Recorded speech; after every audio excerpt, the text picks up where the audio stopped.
And unfortunately, Mr. Jacob Zuma of a country is going to soon name Guptaland. And what are the common features of these people, of these traits that destroy the post-colonial state? They seek to enrich their families.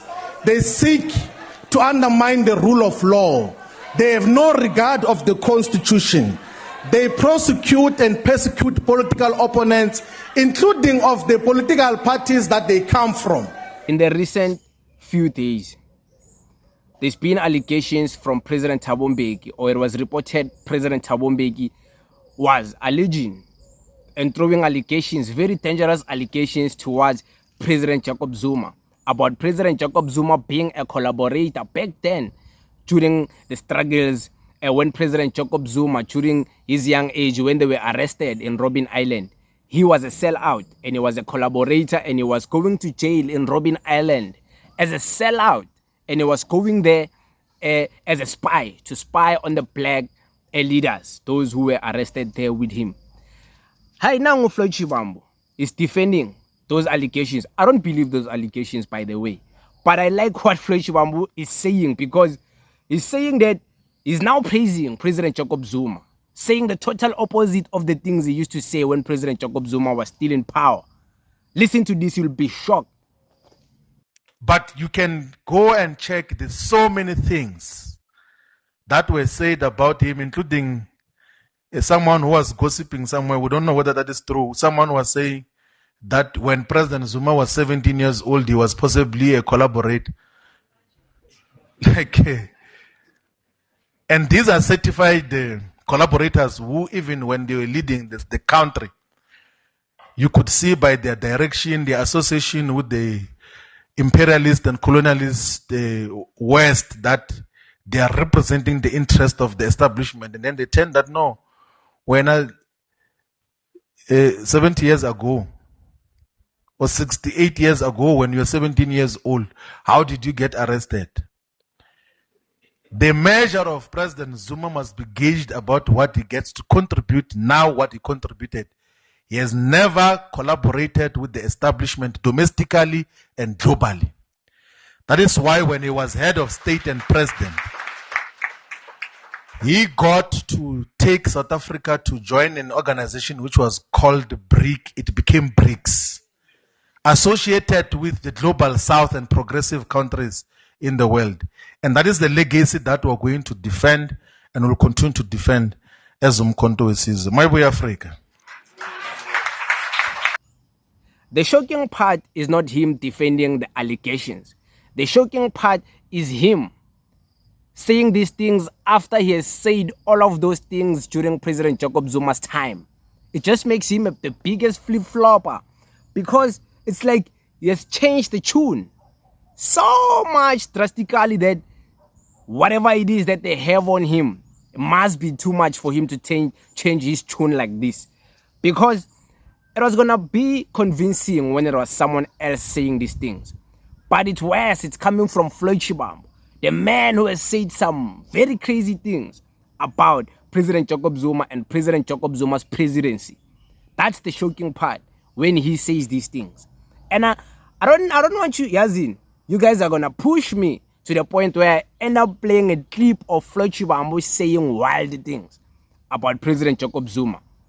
Because it's kind of contradicting himself. And it's like, what he was saying, oh, Gonje was misled. Oh, I forgot he said he was misled. Guys, let's not forget, Floyd Shivambu was misled to say all those horrible things about President Jacob Zuma. And these things now he's saying in response of President Thabo Mbeki. We don't know if he's misled about saying those things or he genuinely mean them. Because with Floyd, you can never know. Okay, it's fine. Let me play the clip of the things Floyd used to say about President Jacob Zuma and tell me what you think. Listen to this. They fight in that particular format, and when everything else has failed, they kill, they assassinate their opponents. That is what we are faced with here in South Africa, of a political post-colonial disaster called Mr. Jacob Zuma. That is why we stand as the EFF to say that every opportunity that arises to get rid of such post-colonial disasters, we must act in unison.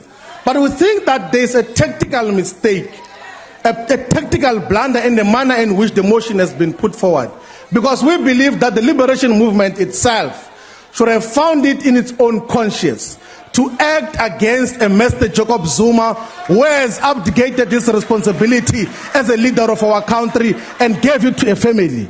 It's a matter of fact, it's a common cause that some of the ministers who serve in cabinet here were appointed on the instruction of the Gupta family. Mr. Zwane was appointed by the Guptas. They worked with him in the Free State. That is why immediately after appointment, he went with them to negotiate a deal in Switzerland. Mr. Van Rooyen was appointed by the Gupta family. That is why they took him through a corruption induction for 7 days and 7 nights prior to his appointment. That is what we're dealing with. And then you stand here and say that we must still defend a president who has been found by the Constitutional Court to have failed to uphold, defend, and protect the Constitution. What are we dealing with here? We're calling upon you to get your own platforms. You might win the vote today because you must vote according to what Gwede Mantashe has said. But create your own platforms to remove the post-colonial disaster that is facing South Africa. Today is saying President Jacob Zuma was the best president. He was responsible for taking the country out there to the BRICS and introduce us to the BRICS. And yeah, that's true. And shout out to Ngamalala for that. He was the best. He was never collaborating with anyone. His presidency was the best. Like, it was never a sellout. It was not state capture. It was not captured with outside forces who had vested interest in South Africa. It was just the best president who cared about the country, and he brought free education. That's why today the students, they're not fighting. There's no fees must fall because he brought free education. Accommodation is there for free. Because of him, there was many millionaires in South Africa. Hey, Floyd Shivambu, he changed his tune so bad and so fast. It's a tuned guitar now. It doesn't miss the tune. That's how President Jacob Zuma worked on him. But hey, according to them, they would say they were misled. Things like this happen whereby you don't even need to be called a flip-flopper, you were misled. But okay, call that one with a red beret. Yeah, that one is a flip-flopper. It's a flip-flopper. But people like this, no, it's the SG of the MK party. It's a think tank. It's a think tank, you know. What makes him believe that we are going to believe that whatever he's responding against President Thabo Mbeki's allegations, he's not misled? If he was misled about President Jacob Zuma, maybe even now he's misled about President Thabo Mbeki. Who knows? Phela Floyd wafethu it's sawa thembi phela. But it is what it is. Thank you very much.